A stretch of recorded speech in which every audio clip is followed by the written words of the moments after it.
Hello everyone. Hello दोस्तों। I hope you are doing good. So आज हम बात करेंगे एक्सपाथ की। So there are two type of XPath. एक एक्सपाथ है एब्सोल्यूट एक्सपाथ, अनदर एक्सपाथ है relative XPath. So when we talk about absolute XPath, XPath absolute XPath follow the entire DOM structure to get any particular element, right?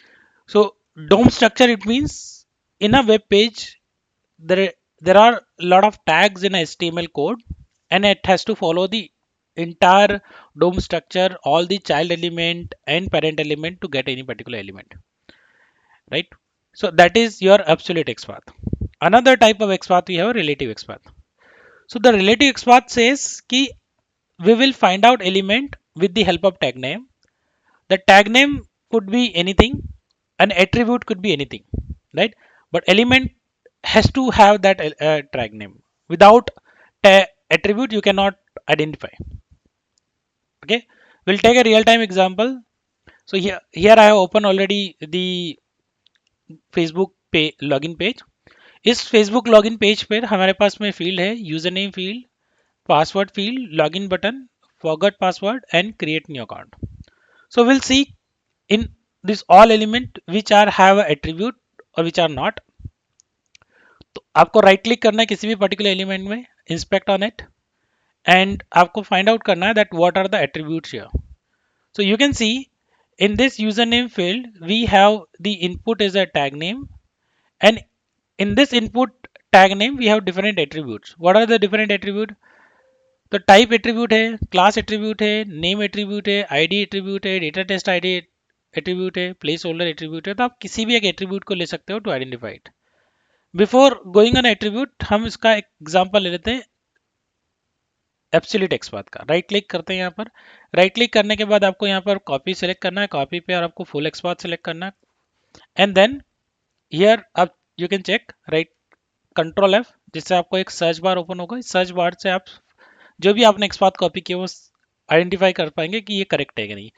So if it is correct it will highlight that particular element. So यहाँ पर देखो user name field highlight हो रहा है, right? It means it is correct. So it is following the entire DOM structure to find out the element. So here you go. So here it is following the entire DOM structure for a stable body, div, multiple div, right? So absolute XPath is very fragile that we cannot trust much, because यहाँ पर कभी भी structure change हो सकता है. div की जगह पर span आ जाएगा, tag name आ जाएगा, any other tag could become. तो the failure chances of next absolute XPath is very higher. अब बात करते हैं रिलेटिव एक्सपाथ की. तो रिलेटिव एक्सपाथ में वो पर्टिकुलर एट्रीब्यूट किसी भी एलिमेंट के एट्रीब्यूट पर वर्क करता है. The failure chances on this relative XPath is very less. So अब एग्जांपल यहाँ पर लेते हैं हम, वापस से जाते हैं, इसी पर्टिकुलर एलिमेंट को आइडेंटिफाई करते हैं किसी भी पर्टिकुलर एट्रीब्यूट्स के थ्रू, इस एलिमेंट के एट्रीब्यूट के थ्रू. तो यहाँ पर हम एट्रीब्यूट ले लेते हैं. यहाँ पर नेम एट्रीब्यूट है, आईडी एट्रीब्यूट है, डेटा टेस्ट आईडी एट्रीब्यूट है. तो मैं डेटा टेस्ट आईडी एट्रीब्यूट लेता हूँ. राइट क्लिक कॉपी या, और यहाँ पर हम सबसे पहले देते हैं टैग नेम. तो टैग नेम इनपुट है, और इनपुट टैग देने के बाद यहाँ पर @ and here data test ID आपका एट्रीब्यूट हो गया. Then this is the value and it is identifying this one of one, right? किसी भी एलिमेंट पर जितने नंबर ऑफ एट्रीब्यूट्स है आप उस एलिमेंट को उतनी बार उतने डिफरेंट टाइप्स के एक्सपाथ के थ्रू आइडेंटिफाई कर सकते हो. अभी यहाँ पर हमने देखा था कि डेटा टेस्ट आईडी था, यहाँ पर नेम भी है, आईडी भी है, आप प्लेस होल्डर कुछ भी यूज कर सकते हैं, राइट? और area level anything that you can use to identify the element. दूसरा एग्जांपल लेते हैं पासवर्ड फील्ड का. पासवर्ड फील्ड में भी हमारे पास एट्रीब्यूट्स है. अभी हमने पहले डेटा टेस्ट आईडी एट्रीब्यूट लिया था, अब हम यहाँ पर प्लेस होल्डर एट्रीब्यूट ले लेते हैं. प्लेस होल्डर एट्रीब्यूट लेंगे डायरेक्टली वही // tag name, what is tag name, input, sorry, input, and @placeholder is equal to password. So now you can see password field is identified, right? So आप किसी भी element को यहाँ पर identify कर सकते हैं उनके एट्रीब्यूट्स के through, right? Now the next attribute we have और next element we have login button. ये एक बटन है, right? Button is a tag name, and यहाँ पर हमारे पास एट्रीब्यूट है, नेम एट्रीब्यूट है, डेटा टेस्ट आईडी एट्रीब्यूट है, राइट? और आईडी एट्रीब्यूट है. But ID attribute is not looking unique. So यहाँ पर जो भी एट्रीब्यूट और उस वैल्यू आप ले रहे हो, it should be unique and stable, that we have to choose. अगर वो यूनिक और एट्रीब्यूट नहीं रहेगा, देन फेलियर चांसेस हायर कि वो डायनेमिकली चेंज हो जाएगा। यहाँ पर वैल्यू डायनेमिकली, इसलिए हम ये पिक नहीं करेंगे। हम यहाँ पर कुछ ऐसी वैल्यू पिक करेंगे जो कि यूनिक एंड फिक्स है। तो हम यहाँ पर name is equal to login ले लेते हैं, and then will try to identify. So slash slash button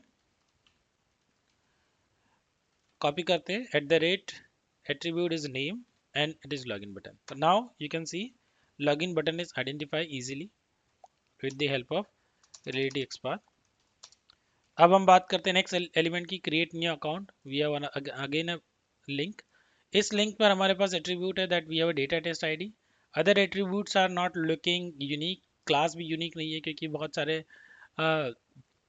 unknown values है, right, which is not looking unique. तो हम यहाँ पर डेटा टेस्ट आईडी जो कि more unique and stable visible है, तो हम उसी को लेंगे। तो यहाँ पर हम लेते हैं slash slash A and the attribute data test id is equal to registration button, and then you can easily you can select the element. Here we go, right? So these are the different ways to find out the relay XPath, right, with their attributes. So make sure that attribute should be there in the element, and then we can identify. Going forward, we will talk about lot other methods. तो और relative XPath में बहुत सारी others methods है जो easy कर देगी आपकी लाइफ, किसी भी एलिमेंट को आइडेंटिफाई करना एक्सपाथ के through. So stay tuned. In upcoming sessions, we'll learn about different type of methods of relative XPath. Yeah. Thank you very much.